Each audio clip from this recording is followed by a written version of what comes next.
All right, guys, we have an update on the story that we covered yesterday with Hegseth under fire for the double tap, the kill everybody order that was allegedly given as reported by the Washington Post. Entire chain of command could be held liable for killing boat strike survivors, sources say. The Washington Post recently reported that Hegseth personally ordered the follow-up attack, giving a spoken order to, quote, kill everybody. Multiple military legal experts, lawmakers, and now confidential sources within the government who spoke with The Intercept say Hegseth's actions could result in the entire chain of command being investigated for a war crime or outright murder. Those directly involved in the strike could be charged with murder under the UCMJ or federal law, said Todd Huntley, a former staff judge advocate who served as a legal advisor on joint special operations task forces conducting drone strikes in Afghanistan and elsewhere, using shorthand for the Uniform Code of Military Justice. This is about as clear of a case being patently illegal that subordinates would probably not be able to successfully use a following orders defense. Now, note that the sources that we're talking about here are not just your run-of-the-mill person on the street. These are legal advisors. These are people with military backgrounds.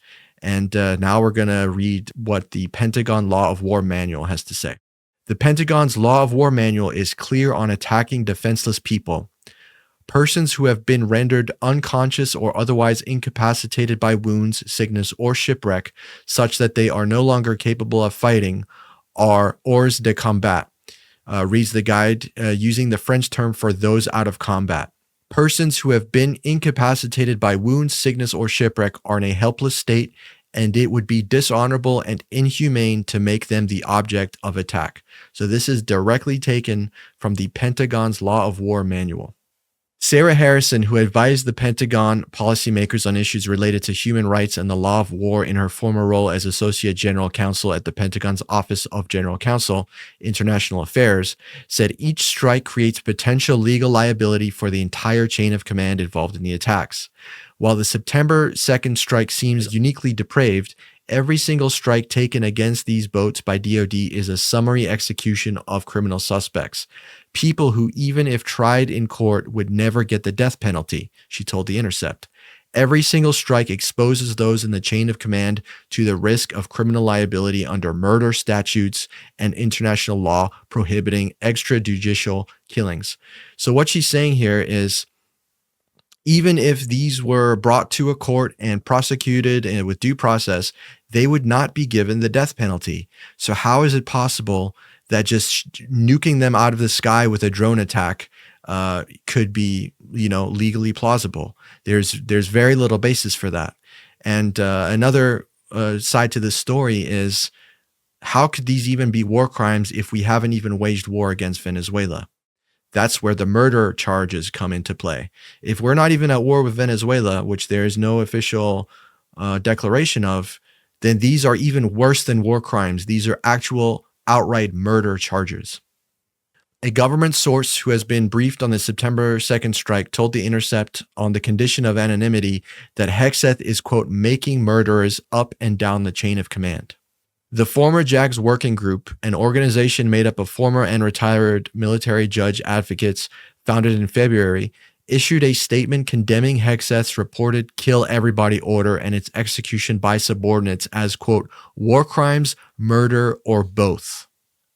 Later Monday, Hegseth suggested in a post on his personal X account that he wasn't responsible for the decisions surrounding the September 2nd strike. Quote, Admiral Mitch Bradley is an American hero, a true professional, and has my 100% support. I stand by him and the combat decisions he has made on the September 2nd mission and all others since. So this is Hegseth's way of passing the buck and passing down the responsibility to Admiral Mitch Bradley. The government official who said Hegseth's orders were turning military personnel into, quote, murderers, scoffed at the secretary's defense that he was allowed to offer no quarter because the strikes were intended to be lethal. That's not how it works, the official said.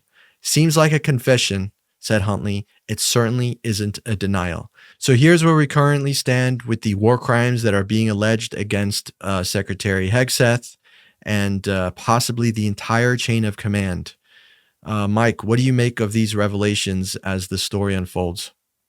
I think it's typical. It reminds me a lot of Signalgate, which we saw recently, where Hegseth first denies that it took place, and then when he's caught that it did take place, you shift the blame onto somebody else, and you make somebody else your fall guy. I can't remember who the admiral is offhand, but I know that one admiral who was allegedly given this order resigned because they didn't feel comfortable making the strike. So again, this is all very telling that whatever they're up to is up to no good. And this administration has no problem using people as fall guys and shifting the blame to somebody else. Yeah, this is a very Trump thing to do. Ever since he entered politics, he's been using people as cannon fodder. And, we saw it all the way back with Steve Bannon and Rudy Giuliani. And there's probably a list of 1,000 people or more of just people that once you're no longer useful to Trump and his circle, you just left out to dry, left out to die. And in this case, we see it with Hegseth as well. He's kind of following the same playbook, passing the responsibility down to the subordinates, and it's really sad to see because this is not the type of accountability and responsibility that Americans deserve, especially in our military. It's supposed to be the highest honor, the highest you know, uh, place where responsibility is key to victory and to, portraying America on the world stage. And here we see just sort of fifth grade, like, I didn't do it, he did it kind of tactics. And it's kind of sickening. But also it shows you the seriousness of these charges or these alleged allegations against Hegseth. And maybe he's kind of seeing like, oh boy, this is not good. If they do release that second strike tape, if more people do speak out, if there's other evidence that could surface, I'm in big trouble. So he's starting to, I think, distance himself from it as far as possible. And we also saw Trump was asked about this on Air Force One. I think it was yesterday, where he basically did the same thing, where he passed the buck down to Hegseth, where they asked like, Trump, did you know about the second strike? Did you know that this was going on? And he was like, well, Hegseth said it didn't happen, so I don't know. I don't know anything about that. So not wanting to touch it with a 10-foot pole. Now Hegseth not wanting to touch it with a 10-foot pole. But you know what? If the evidence is there, if there are Nuremberg trials after this administration is done with, then I don't think those excuses are going to probably hold up too much longer. Yeah, it'll be definitely interesting to see what comes of all this. Personally, I'm of the mindset that probably nothing will come of it. But you never know.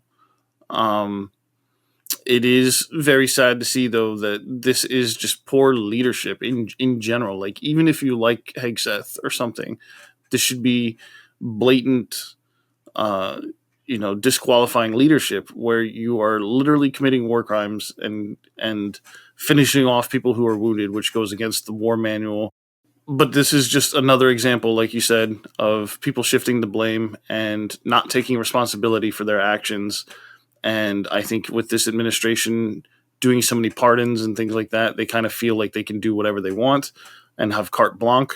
And hopefully this will all catch up with them before it's too late.